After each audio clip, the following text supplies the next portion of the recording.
Salut les amis et vous les victimes des manipulateurs et manipulatrices pervers narcissiques. Nous revoilà pour une nouvelle édition de la définition de cette pathologie, ce nouvel acte, et nous allons voir aujourd'hui ensemble qu'est-ce qu'est vraiment la manipulation pervers narcissique, d'accord? Donc, avant d'engager le sujet au plus profondément des choses, nous allons revoir un petit peu les anciennes vidéos pour reposer les bases vite fait de cette pathologie. Donc vous savez tous que la manipulation perverse narcissique, c'est un sujet extrêmement complexe et qui est souvent très mal compris par les gens qui sont novices sur le sujet et même par les victimes. Donc ça renvoie à un ensemble de comportements liés aux troubles de la personnalité narcissique, comme on l'avait vu avant, d'accord, tel que défini dans le DSM-5.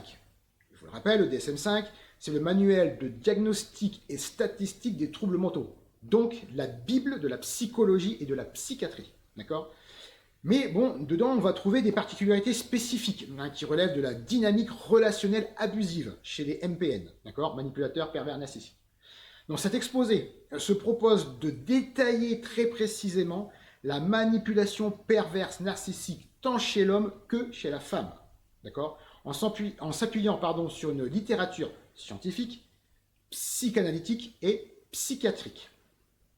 Donc nous allons pouvoir commencer notre exposé par, premièrement, le narcissisme, une base normale et la base pathologique. Alors, dans le DSM-5, le trouble de la personnalité narcissique figure parmi les troubles regroupant les profils dramatiques, émotionnels et imprévisibles. Donc, quels sont les critères donnés par le DSM-5? Donc, premier critère, un sentiment grandiose de sa propre importance, une exagération, si vous voulez, de ses propres réalisations, même si elles sont minimes, d'accord? Ou alors une attente, au contraire, très importante de reconnaissance de la part des autres. Deuxième point, des fantasmes de succès, de pouvoir, de beauté et un amour idéalisé, d'accord? Troisième point, une conviction d'être très spécial et de ne pouvoir être compris que par des individus eux-mêmes exceptionnels. Quatrième point, un besoin excessif d'admiration. En permanence, ils veulent qu'on les regarde, qu'ils soient admirés et vus. Cinquième point, une tendance à l'exploitation des relations interpersonnelles. Voilà. Ils veulent exploiter toutes les relations qu'ils ont avec les personnes pour pouvoir créer et dominer leur monde. Sixième point, un manque d'empathie manifeste et cruel. Ils ne ressentent absolument rien pour les autres, à part pour eux-mêmes. Et encore. Et septième point, l'envie des autres. Voilà, ils envient les autres. Ou la croyance aussi que les autres les envient. C'est dans les deux sens. Alors, nous allons passer au fait que le narcissisme peut être défensif et à la fois aussi fragile. Alors, sous une apparence de confiance, d'accord, en soi, les individus narcissiques masquent souvent des insécurités très profondes. Les travaux du psychanalyste Kernberg, d'accord, qui est spécialisé dans les troubles de la personnalité, suggèrent que le narcissisme pathologique, d'accord, se développe comme un mécanisme de défense contre des traumatismes très précoces, donc dès la plus tendre enfance. Ce qui est très important, je répète, c'est un mécanisme de défense contre des traumatismes dès l'enfance, qui sont souvent liés à un manque d'amour ou à des attentes parentales qui vont être excessives. Donc, je le redis bien, la source, l'origine, c'est un développement de mécanismes de défense contre les traumatismes liés à l'enfance avec les parents, la plupart du temps.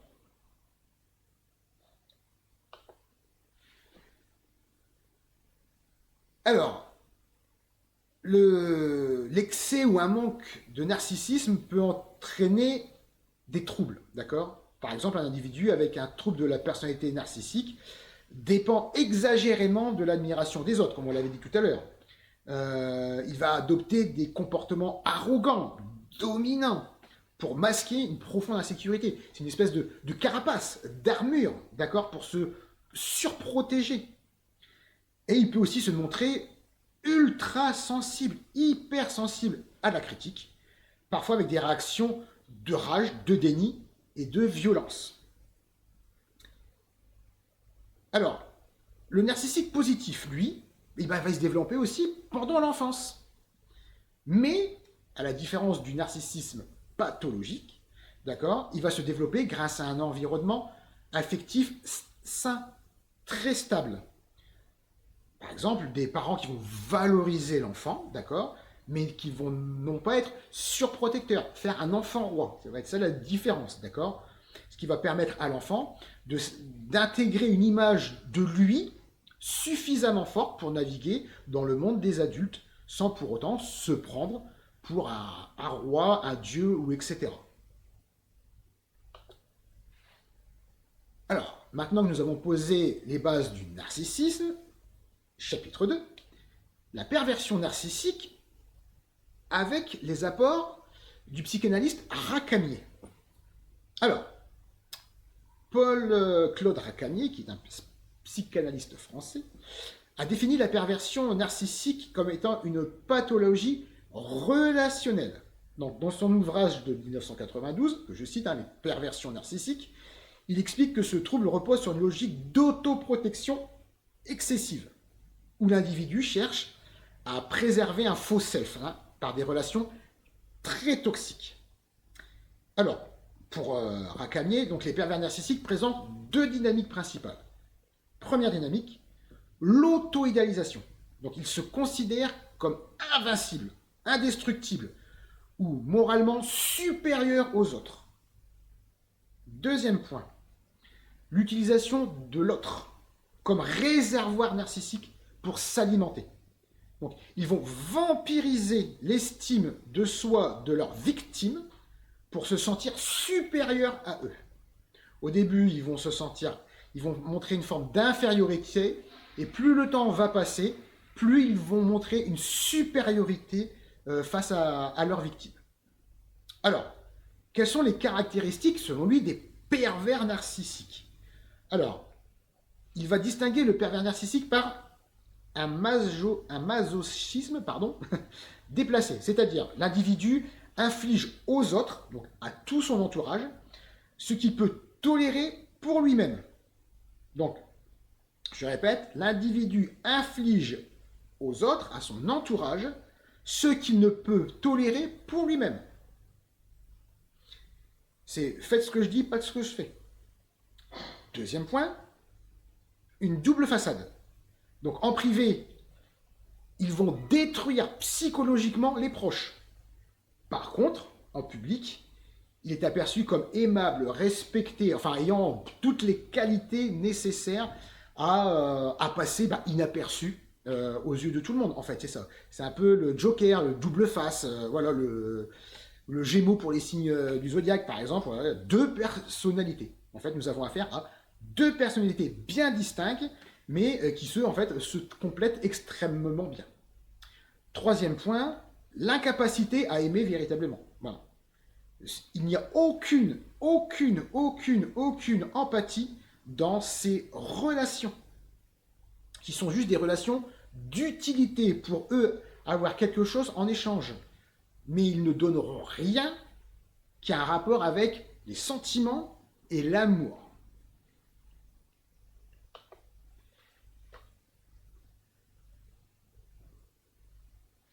Alors,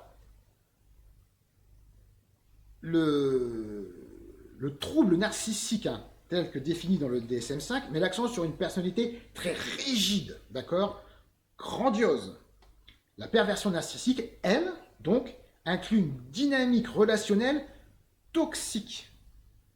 Donc c'est une relation fondée sur la manipulation, je répète, sur la manipulation, le contrôle et la destruction émotionnelle, souvent à long terme. Donc je répète bien pour que tout le monde comprenne la différence. Donc le trouble narcissique, d'accord, met l'accent sur une personnalité rigide et grandiose. Par contre, la personnalité, la perversion narcissique, d'accord, qui inclut une relation avec les autres, d'accord, c'est une relation fondée sur la manipulation, le contrôle et la destruction émotionnelle de la victime. Ça se passe en 3 phases. Si vous n'avez pas les 3 phases, vous n'avez pas affaire à un manipulateur ou une manipulatrice pervers narcissique.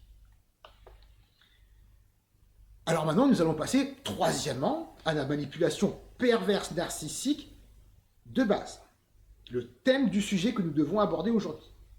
Donc, en fait, tout est lié, tout est centré, tout est posé sur une stratégie de destruction totale de la victime. Alors, les mécanismes comportementaux, quels sont-ils? Le comportement manipulateur est l'expression active de la perversion narcissique.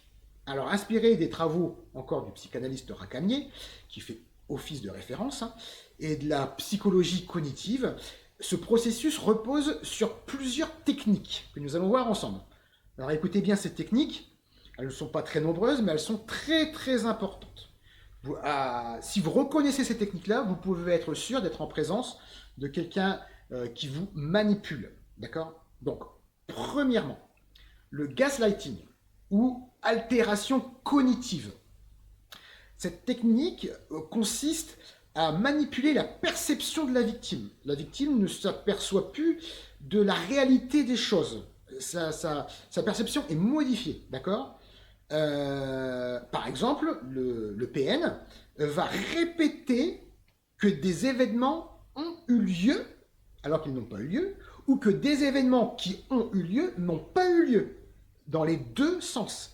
Mais ça va être un moulin à paroles, un cercle vicieux qui va être là pour vous, pour mouliner votre cerveau, pour faire un lavage de cerveau, pour que vous ne sachiez plus où vous en êtes. Lui sait très bien ce qui s'est passé, mais il veut semer le doute dans votre esprit. Et donc, deuxième point du gaslighting, minimiser les ressentis de la victime. T'es trop sensible, ou t'es une fleur bleue, ou etc., etc. Voilà. Il n'y a que lui qui ressent les vraies choses.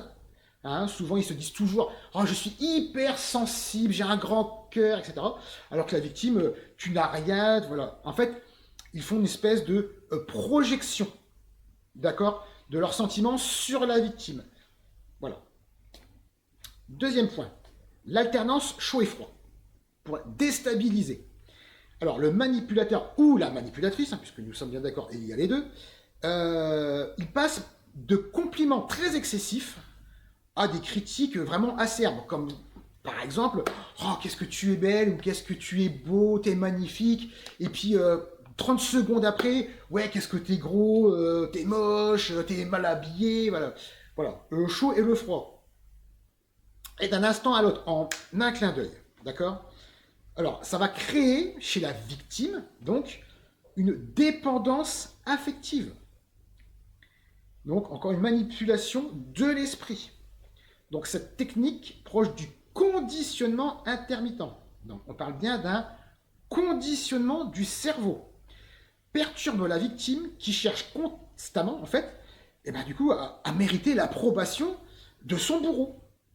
Et c'est pour ça que cette recherche constante va lui faire passer des paliers où il va accepter de plus en plus l'innommable, l'insupportable, jusqu'à être détruit. Troisième point, la culpabilisation. Le manipulateur ou la manipulatrice va détourner la responsabilité de ses propres actions sur sa victime ou ses victimes. Car il faut bien le repréciser, les manipulateurs pervers narcissiques ont souvent une proie principale et plusieurs proies secondaires. 2, 3, 4, 5, 6, 7, 8, 9, 10. Peu importe. Le nombre est infini. Par exemple, je vous cite un exemple. Si tu m'écoutais plutôt, je ne me mettrais pas en colère. Donc c'est votre faute si elle se met en colère, la personne. Donc non. vous êtes en réaction par rapport à son comportement. Mais eux vont trouver un prétexte à leur colère, alors qu'il n'y a pas de prétexte. Mais ils vont inventer ce prétexte et vous le mettre sur votre dos. Donc, encore une forme de manipulation. Donc, c'est la troisième. Nous allons voir la quatrième, qui découle déjà un peu de ce qu'on a dit. La triangulation relationnelle. Le manipulateur ou la manipulatrice introduit une troisième, quatrième, cinquième, sixième, septième personne, que ce soit des collègues, des amis, des parents, des amants, bref, n'importe qui, pour créer des conflits ou de la jalousie, tout en renforçant son emprise. Et c'est là le gros problème, c'est que vous ne saurez jamais la triangulation à combien de personnes elle se porte, parce qu'elle est infinie. Et les manipulateurs aiment jouer avec plusieurs personnes. Alors, quels sont les outils de prédilection? Donc, comme on l'a vu, le gaslighting, donc semer le doute, les critiques déguisées, la dévalorisation progressive de sa victime, mais aussi l'isolement, hein, en coupant leurs victimes de leurs proches le plus souvent. Ils augmentent du coup leur emprise, parce que leurs victimes, n'ayant plus personne à qui parler, à qui se confier, ils n'ont plus que leur bourreau. Et le bourreau les a du coup à disposition et en fait ce qu'il en veut. Alors, qu'est-ce qui va se passer? Les effets sur la victime, c'est que la victime, elle, développe fréquemment, et même à tous les coups, des troubles post-traumatiques qui vont être très complexes. Et vous le savez parce que si vous suivez ce groupe, cette chaîne et ces vidéos, vous êtes tous impactés par des troubles qui seront plus ou moins longs à partir. Qu'est-ce qu'on peut ressentir comme trouble? Une dévalorisation constante de soi-même, d'accord? Des troubles anxieux, dépressifs, psychosomatiques, une difficulté à se détacher du manipulateur ou de la manipulatrice. C'est pour ça qu'on va mettre beaucoup de temps, des mois, des années avant de partir. Parce que nous sommes dans une confusion émotionnelle induite par tous ces phénomènes de manipulation et d'emprise qui ont pour but de détruire la personne. D'accord? Votre cerveau est reprogrammé pour devenir l'esclave, le jouet de vos bourreaux.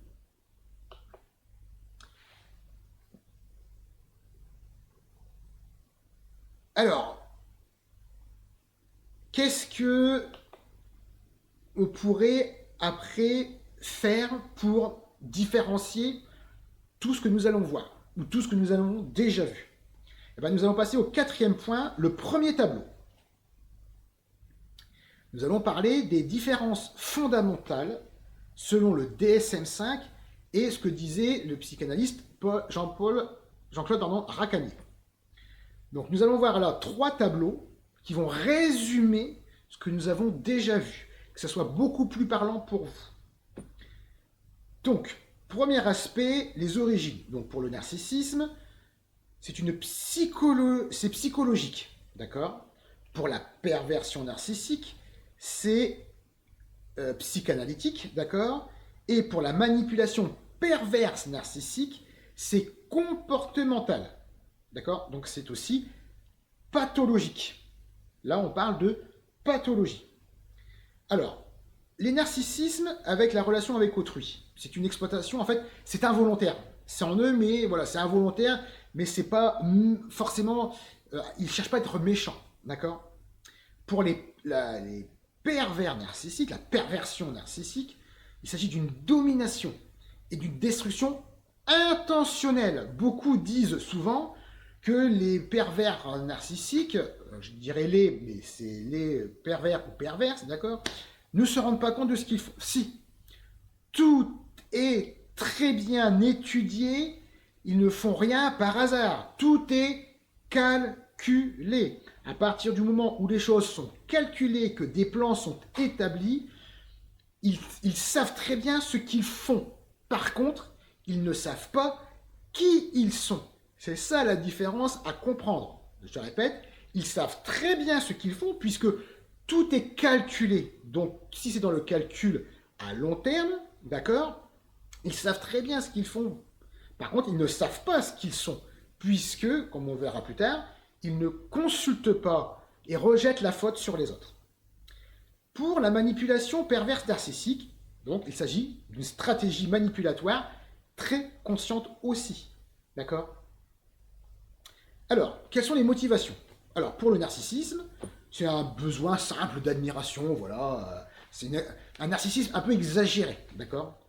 Pour la perversion narcissique, comme on peut le voir, c'est un renforcement d'un faux self, d'accord? Par contre, pour la manipulation perverse narcissique, il s'agit d'un contrôle total, et une dépendance affective qu'on va retrouver aussi chez la victime, qui elle aussi a souvent une dépendance affective. À la différence du pervers narcissique, c'est que la victime, elle, a une dépendance affective, on va dire, dans un bel état d'esprit, que le pervers narcissique, lui, dans un esprit de destruction. Hein, la victime, elle, c'est de sauver le pervers narcissique. La durée des effets du narcissisme. Bon, c'est des relations qui vont être instables. Voilà, ni plus ni moins. Ça va pas être super complexe, mais ça va être instable, d'accord? Par contre, avec une perversion narcissique, la relation va être longue et, à tous les coups, destructrice. Pour la manipulation perverse narcissique, c'est l'ensemble, mais aussi porté avec des traumatismes psychologiques chez la victime qui peuvent être définitifs. Alors, nous allons passer maintenant au prochain tableau qui va faire une comparaison, d'accord, entre narcissisme, perversion narcissique et manipulation perverse narcissisme, d'accord, pour bien rappeler avec des termes très simples. Donc, les origines. Donc, pour le narcissisme, c'est un trouble psychologique, comme beaucoup de monde a. Pour la perversion narcissique, il s'agit d'un concept psychanalytique. Et la manipulation perverse narcissique, c'est une manifestation, on le rappelle, comportementale. Alors, on va détailler un petit peu ce que c'est. Donc, les caractéristiques principales du narcissisme. Ouais, c'est une grandiosité, un besoin d'admiration. Mais ça va s'arrêter là. C'est juste pour la personne elle-même. D'accord? Pour la perversion narcissique, nous allons avoir une domination, une destruction psychologique de sa victime. C'est le but recherché. Là, ce n'est plus pour elle-même, mais c'est le but de faire du mal aux autres. Et pour la manipulation perverse narcissique, donc comme on l'a dit, contrôle, gaslighting, culpabilisation, etc. pour vraiment anéantir sa victime. Ou ses victimes. Puisqu'il faut savoir que les pervers narcissiques font en moyenne, alors ça c'est la moyenne, hein, 3 grosses victimes au minimum dans leur vie. Leur niveau de conscience. Bon, alors les narcissismes, eux, ils sont parfois conscients et inconscients de ce qu'ils sont, d'accord? Mais ça va en rester là, ça va pas aller plus loin.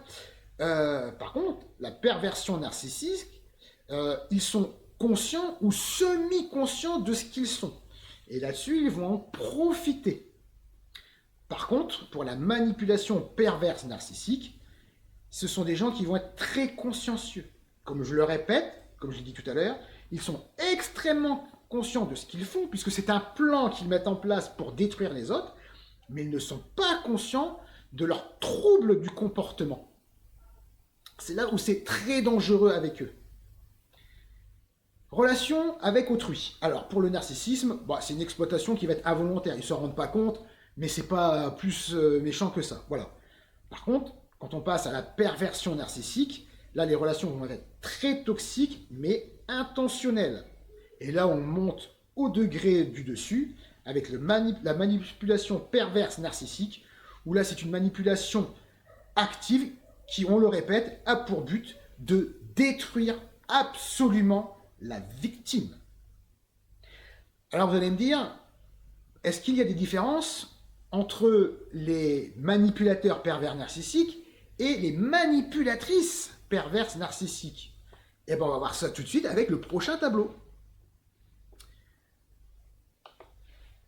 Alors, là, c'est un tableau comparatif et différentiel détaillé qui va nous mettre en lumière tant les similitudes, bien sûr, les similitudes, mais aussi les différences entre les hommes et les femmes, pardon, MPN. Alors, les hommes, la stratégie principale, donc pour les hommes, ça va être une domination directe, tout de suite, et un contrôle, mais en apparence.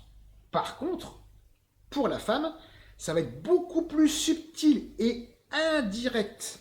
Vous voyez la différence? Les deux n'ont pas forcément la même méthode, mais auront le même but. L'homme est beaucoup plus direct et la femme est beaucoup plus sournoise. Technique utilisée par l'homme. Intimidation, menace, critique frontale, etc. Pour la femme, ça va être différent. Ça va être plutôt une séduction, une victimisation, c'est-à-dire qu'elle va dire que tous ses ex étaient des manipulateurs pervers narcissiques, tous l'ont trompé, tous l'ont battu, etc. Type de victimisation. Et énormément de calomnies indirectes, soit pour ses anciennes victimes, soit pour la nouvelle victime. L'image sociale du MPN. Pour l'homme, ça va être un séducteur charismatique, souvent avec un besoin d'affection, forcément, mais ça va être quelqu'un de charismatique, mais aussi à la fois autoritaire et qui a un leadership naturel. Quant à la femme, ça sera tout autre chose. Elle va être beaucoup plus attentionnée, très douce en apparence, et comme on l'a dit encore tout à l'heure, va se porter comme victime. Les femmes aiment bien se porter comme victime pour attirer l'homme, le chevalier servant, le preux-chevalier, ce qu'on appelle après attirer les gens qui sont atteints du syndrome de l'infirmier ou du sauveur. Quelles sont leurs cibles? L'homme va trouver un partenaire qui va être une partenaire qui va être vulnérable, souvent avec un besoin aussi d'affection, forcément. Par contre, la femme, elle, veut un homme qui soit super empathique et qui est en quête aussi d'être validé par la personne avec qui il est. Mais tous les deux sont toujours dans un besoin d'affection. Alors, comment vont-ils gérer les conflits? Eh bien, l'homme, lui, va agir par domination verbale et physique. Il va s'imposer en étant agressif. Par contre, la femme, elle, va utiliser des sous-entendus. Ça va être plus subtil. Et le dénigrement passif et agressif. Chaud et froid. Alors, tous les deux sont des séducteurs. Alors, l'homme, lui, va flatter de manière ostentatoire. D'accord? Il va promettre forcément aussi monts et merveilles. Par contre, elle, la femme, va créer un lien affectif très profond avec sa victime. Elle va mettre beaucoup plus de temps, d'accord, pour créer ses racines, ce lien, d'accord, et elle va jouer sur les émotions, d'accord, les sentiments de la victime, mais surtout avec le sexe. Ça, c'est son atout, son as caché, son arme fatale, son arme atomique chez la femme, c'est le sexe. La gestion de la critique. Alors, l'homme, lui, il va réagir par colère ou mépris pour rétablir sa supériorité. Quant à la femme, eh bien, elle va réagir en jouant toujours la victime et à rechercher à inverser les rôles. Vous voyez, à chaque fois, on revient toujours, c'est cette idée de victimisation chez la femme. Extérieurement, que donnent l'homme et la femme MPN? Eh bien, l'homme, lui, va bien soigner son image, on est bien d'accord, pour être forcément attirant, pour refléter un pouvoir et un succès, pour être charismatique, d'accord? Beaux costumes, accessoires de prestige, enfin bref, voilà, il va se faire très classe. Quant à la femme, elle, eh ben, elle va accentuer sa féminité, montrer ses formes, jouer sur ses atouts féminins, d'accord, pour séduire, hein, s'habiller de façon très provocante, sexy, avec un maquillage qui va la faire ressortir. Voilà, chacun va jouer avec ses caractéristiques, d'accord? Mais la femme, toujours avec ce sentiment de bombe sexuelle. Voilà, toujours porté sur la sexualité. Alors, qu'en est-il des relations avec autrui? L'homme, lui, peut utiliser pour accessoire pour asseoir son contrôle ou manipuler l'autre parent. C'est-à-dire, il va utiliser ses enfants, les manipuler pour dominer l'autre parent.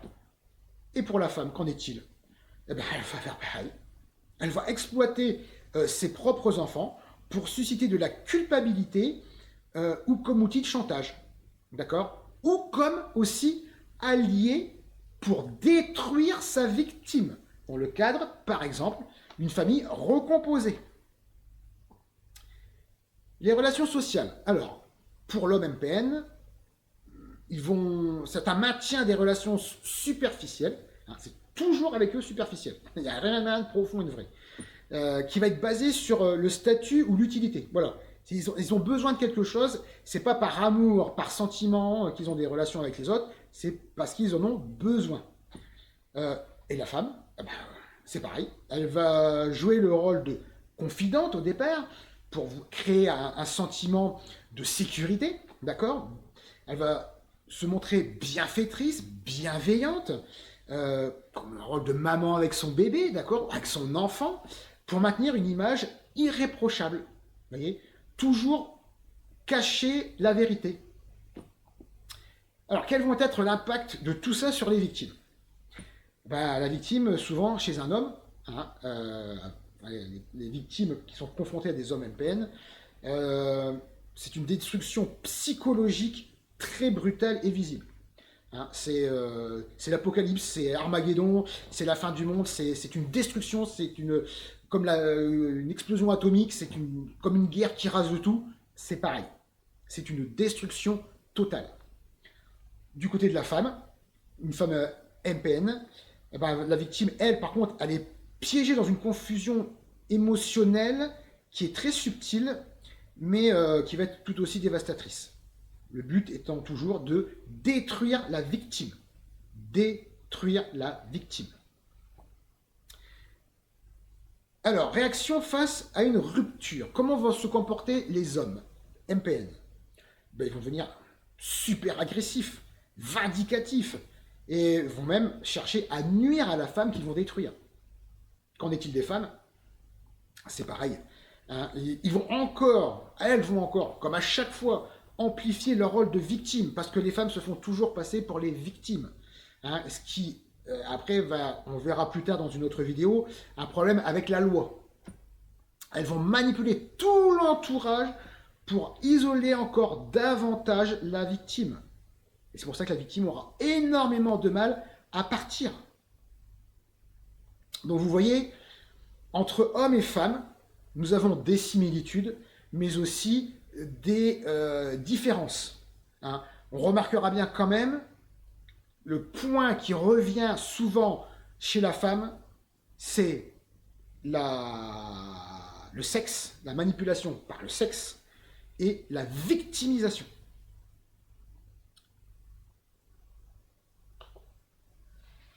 Alors, quelles sont les approches thérapeutiques? Alors, la prise en charge des troubles narcissiques. Thérapie psychodynamique.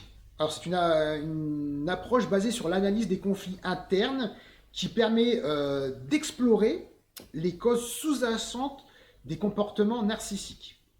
Vous avez aussi la thérapie cognitivo-comportementale qui cible les schémas cognitifs dysfonctionnels, comme l'exigence d'être admiré ou la perception d'autrui comme inférieur.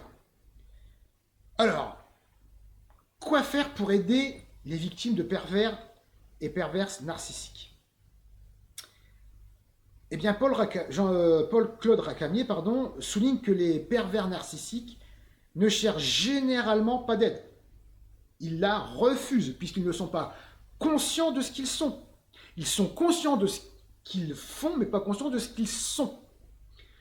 Mais leurs victimes, elles, ont besoin d'un soutien intensif et sans faille pour s'en sortir. Quelles choses peuvent être mises en place? Une thérapie EMDR pour traiter les traumatismes. Des approches systémiques pour comprendre les dynamiques familiales ou professionnelles en jeu. Et une reconstruction très importante de l'estime de soi par le biais de thérapies humanisme ou centrées sur d'autres solutions. Alors, en conclusion, pour ce poste d'aujourd'hui, nous verrons après avec d'autres postes, d'autres choses plus en profondeur sur les manipulatrices pervers narcissiques, qui fera l'objet d'une prochaine vidéo. D'accord ? Alors donc, en croisant les approches du DSM-5 et de la psychanalyse, il devient très clair que le narcissisme se décline en plusieurs facettes, allant de l'admiration saine de soi, tout à fait normale, à la destruction psychologique d'autrui. Donc, quels sont les points clés à retenir ? Le narcissisme peut être un trouble isolé ou une arme relationnelle toxique. La perversion narcissique repose sur une logique consciente du bourreau ou semi-consciente de domination. Quant aux victimes de ces relations, elles doivent être soutenues et protégées avec des approches thérapeutiques adaptées à leurs besoins, car chacun a des besoins très atypiques, d'accord ? Et tout le monde n'a pas la même approche et les mêmes besoins d'aide. Donc, si vous êtes confronté à de telles situations, consultez un professionnel qualifié, et je répète bien, qualifié pour un accompagnement personnalisé. Car sur Internet, on trouve beaucoup de charlatans, d'accord, de gens qui se disent psychanalystes, psychologues, psychiatres, coachs, et j'en citerai encore, mais qui ne sont pas de bons professionnels de la santé mentale. Prenez quelqu'un qui est reconnu, qui a pignon sur rue. Il en va de votre survie. D'accord ? Surtout, la chose à éviter. Mais alors, à éviter, puisque j'en ai fait aussi l'expérience personnelle. Surtout, ne pas essayer de mettre en thérapie de couple votre bourreau. Pourquoi ? Parce que le bourreau va, se servir de cette thérapie de couple pour manipuler le thérapeute, même si le thérapeute est un professionnel de la santé mentale et des pervers narcissiques, ils se font avoir aussi. Je l'ai vécu de mes propres expériences. Donc, manipulation du psychothérapeute et la situation va se retourner contre vous. De victime, vous allez passer à bourreau. L'intérêt des manipulateurs pervers narcissiques en thérapie, c'est pour manipuler les autres et se déculpabiliser de leurs actes. Donc surtout, évitez. C'est du temps perdu pour rien et un outil pour eux pour encore plus asseoir leur autorité et leur destruction sur vous. Les narcissiques, ne consultent généralement que sous la contrainte judiciaire ou familiale. Mais les effets, peanuts, zéro. Ce sont des gens qui ne peuvent pas guérir. Je répète, ce sont des gens à 99% qui ne peuvent pas guérir. D'accord ? Ça ne sert à rien de vouloir essayer de les sauver. Ce n'est pas possible. Vous mettez votre vie en danger, vous vous épuisez et vous vous détruisez. Vous leur donnez des clés en main pour asseoir leur domination et leur destruction. Donc je vous remercie d'avoir suivi cette vidéo qui a été certainement très longue et aussi très riche. Donc n'hésitez pas à la revoir encore une fois, à poser des questions si vous voulez poser des questions.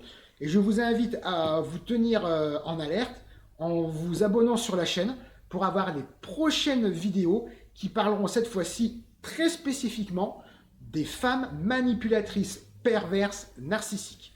Merci à tous pour votre écoute, votre soutien. Bon courage à vous et prenez bien soin de vous. À plus tard.